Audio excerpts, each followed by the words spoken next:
thoughts with us.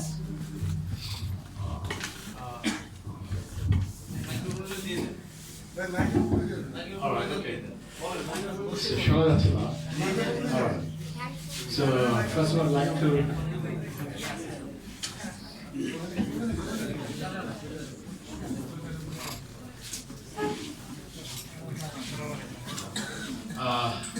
I think I'll speak in Bengali so that everybody can understand what I'm saying. And so, first of all, I'd like to thank all of you for coming here, and Honorable Chairperson of the session and Founder, Director of the Kidney Foundation, Professor Harun Rashid, Professor J.B. Chapman, Professor Ronen Rubel, Professor Korea, Professor Insan Moon. So everyone present here. So I think the message we are going to give you, let me say what we want you to know.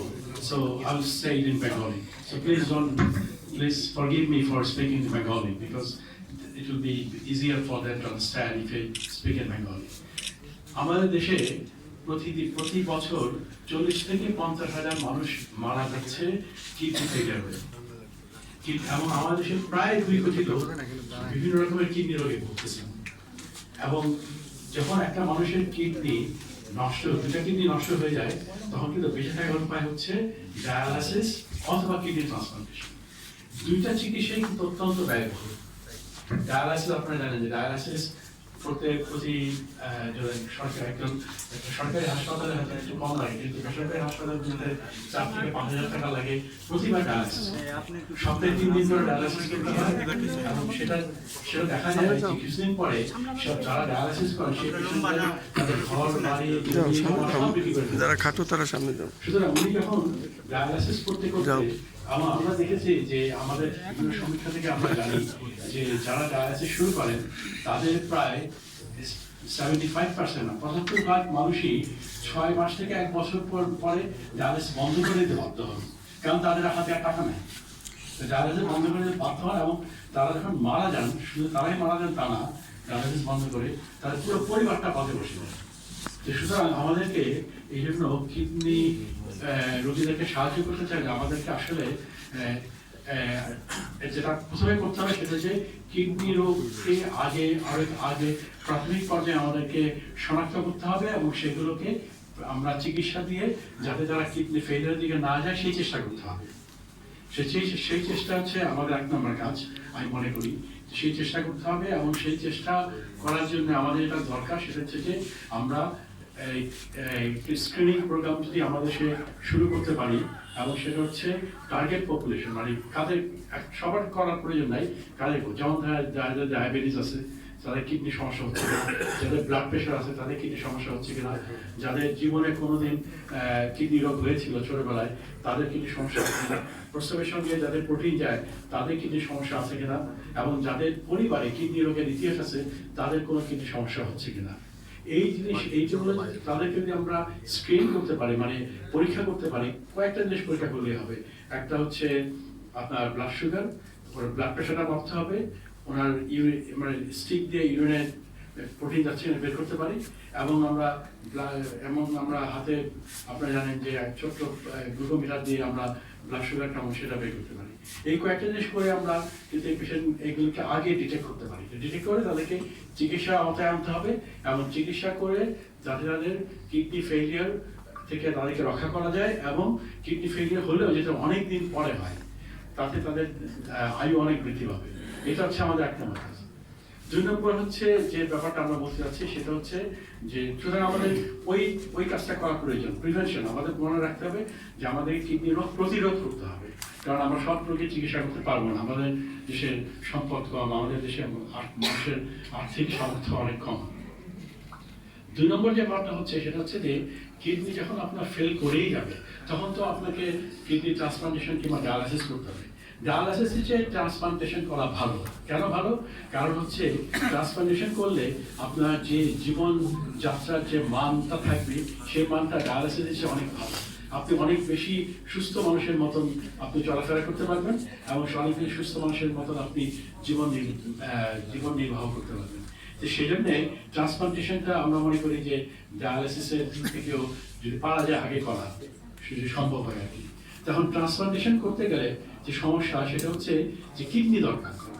Kidney তো আর new মার্কেটে কিংবা হাতের তোলে পাওয়া যায় না, তো কিডনিটা মানুষের কাছ থেকে নিতে হবে। তো মানুষের কাছ থেকে আমরা কিডনি নিতে পারি দুইটা ভাবে। একটা ভাবে হচ্ছে যে তাদের নিকট আত্মীয়রা যদি কেউ কিডনি দান করেন সেটা আমরা নিতে পারি কিডনি, সেটা দিয়ে কিডনি ট্রান্সপ্লান্ট করতে পারি এবং সেটা করা হয় সারা পৃথিবীতে করা হয়, আমাদের দেশেও করা হয়। আমাদের দেশে মূলত আমরা যে ট্রান্সপ্লান্টেশনগুলো করি সেগুলো সবই হচ্ছে নিকট আত্মীয়র কিডনি থেকে কিডনি নিয়ে কিডনি ট্রান্সপ্লান্ট করা।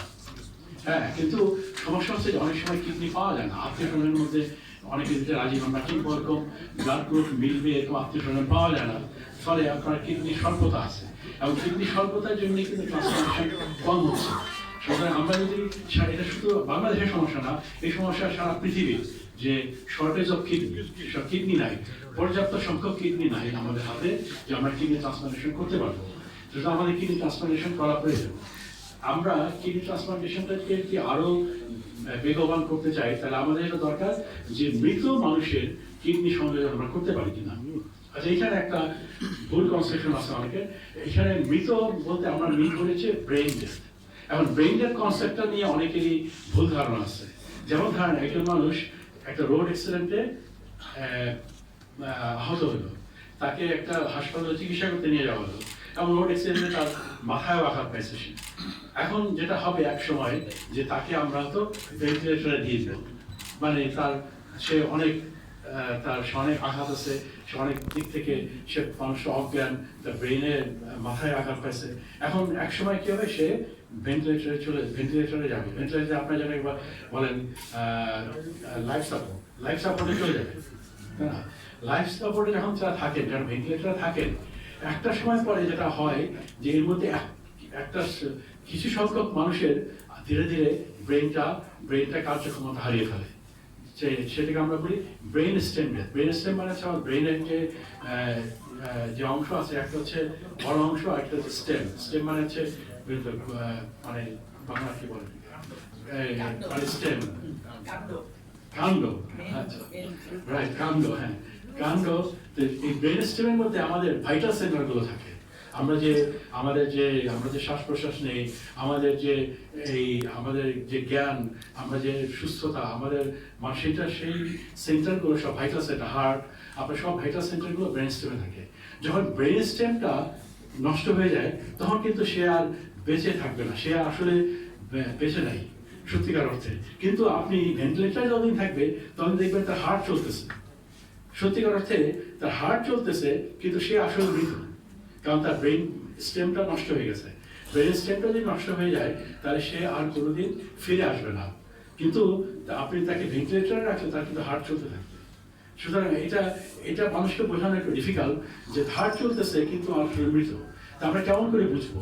তা আমাদের কতগুলো পরীক্ষা আছে যে পরীক্ষাগুলো করে আমরা বের করতে পারি তার ব্রেন স্টেম কাজ করছে কিনা। সেই পরীক্ষাগুলো করবে, কিন্তু কারা করবে? যারা কিডনি ট্রান্সপ্লান্টেশনে জড়িত তারা করবে না, কারণ তারা করলে তারা বায়াসড হতে পারে। সুতরাং করবে হচ্ছে আরেকটা ইন্ডিপেন্ডেন্ট একটা টিম প্রতিটা হাসপাতালে। সুতরাং আমাদের দেশে আইসিইউতে, মানে যারা যেসব হাসপাতাল আইসিইউ আছে সেই সব হাসপাতালে একটা টিম থাকা দরকার যারা ব্রেন ডেথ ডিক্লেয়ার করতে পারবে। যা বলবে যে এই মানুষটা ব্রেন স্টেম নষ্ট হয়ে গেছে, ওনার now he is in brain death মানে কিন্তু আসলে ডেথ, সে মরে গেছে, সে আর ফেরে আসবে না। কিন্তু যেহেতু তার হার্ট চলতেছে সেজন্য এটা বোঝা আসলে ডিফিকাল্ট সহজভাবে যে আসলে যে তার হার্ট সে মরে গেছে, কারণ তার হার্ট তো চলতেছে, কিন্তু আসলে সে ব্রেন ডেথ। সুতরাং যদি কোনো একটা ইন্ডিপেন্ডেন্ট কমিটি, এবং সেই কমিটি কারা কারা এই কমিটিতে থাকবে সেটা কিন্তু আমাদের পার্লামেন্টের যে অর্গান ট্রান্সপ্লান্টেশন অ্যাক্ট আছে সেই অ্যাক্টে খুব সুনির্দিষ্টভাবে বলা আছে যে কারা কারা এই টিমের সদস্য হবে, এবং তারা কোনোভাবেই এই ট্রান্সপ্লান্টেশনে জড়িত থাকবে না। এবং তারা যদি ডিক্লেয়ার করে যে এই মানুষটার ব্রেন ডেথ হয়ে গেছে কিন্তু সে ভেন্টিলেটরে আছে, তখন আমরা তার অর্গানগুলো আমরা প্রকিউর করতে পারি। প্রকিউর করে, যেমন ধরেন আমরা যদি কিডনি নিয়ে যাই, কিডনিকে কিন্তু আমরা ইনকিউবেট করে 5 দিনের মতো আমরা এটাকে ভালো রাখতে পারি, এবং 5 দিনের মধ্যে এটা আরেকজনের শরীরে এটা প্রতিস্থাপন করতে হবে, ট্রান্সপ্লান্ট করতে হবে। তো এই জিনিসটা মানুষকে বোঝানো দরকার মানুষকে বোঝানো দরকার, মানুষকে এই ব্রেন ডেথের কনসেপ্টটা মানুষকে বোঝানো দরকার সবাইকে, যাতে সবাই সচেতন হয় যে আমার আত্মীয় যদি ব্রেন ডেথ হয়ে যায় তো আমরা কিডনি অর্গান দান করতে পারি। এবং আপনি বুঝতে পারছেন যে আপনার এখন ব্রেন ডেথ মানুষের 2টা কিডনি সে দান করতে পারে, 2টা কিডনি দান করতে পারে। 2টা দান করলে কিন্তু 2জন মানুষ যারা ডায়ালাইসিস করে ধুকে জীবন যাপন করে তাদের একটা নতুন জীবন ফিরে পাবে। হ্যাঁ, এবং they will be like আমাদের মতো সুস্থ মানুষের মতো।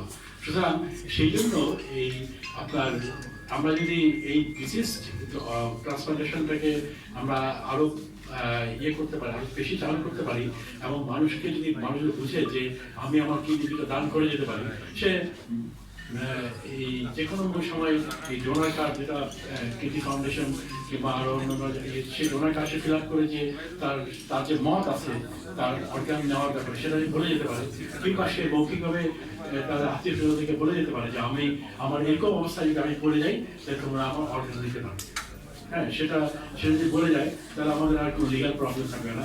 কিন্তু যদি নাও বলে যায় তাহলে নিকট আত্মীয় স্বজনরা যদি মনে করেন যে আমরা তার অর্গানগুলো ডোনেট করতে চাই তো দিতে পারেন, কিন্তু সেটা তাদেরকে বুঝে দেবে যে তাদেরকে জানতে হবে পরিষ্কারভাবে যে এই পেশেন্টের আমার সেই আত্মীয়ের ব্রেন ডেথ হয়ে গেছে, এখন সে আর আসলে বেঁচে নেই এবং সে ফিরেও আসবে না।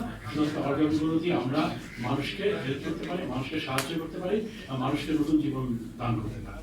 সেই জিনিসটা মানুষের মধ্যে প্রচার করা দরকার, এবং এই জিনিসটা প্রচার করার জন্য আপনাদের এই মিডিয়ার সবার সহযোগিতা প্রয়োজন।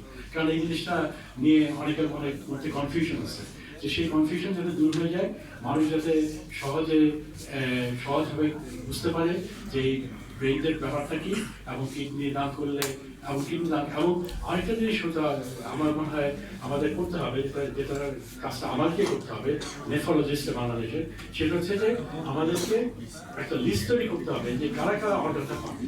কারণ আমি হয়তো অর্গান পাওয়া গেল, এখন আমার হয়তো এমপি সাহেব কিংবা মানে উচ্চবিত্ত কেউ অর্গানটা নিয়ে নিল, তাহলে তো এটা হয়তো ন্যায় হবে না।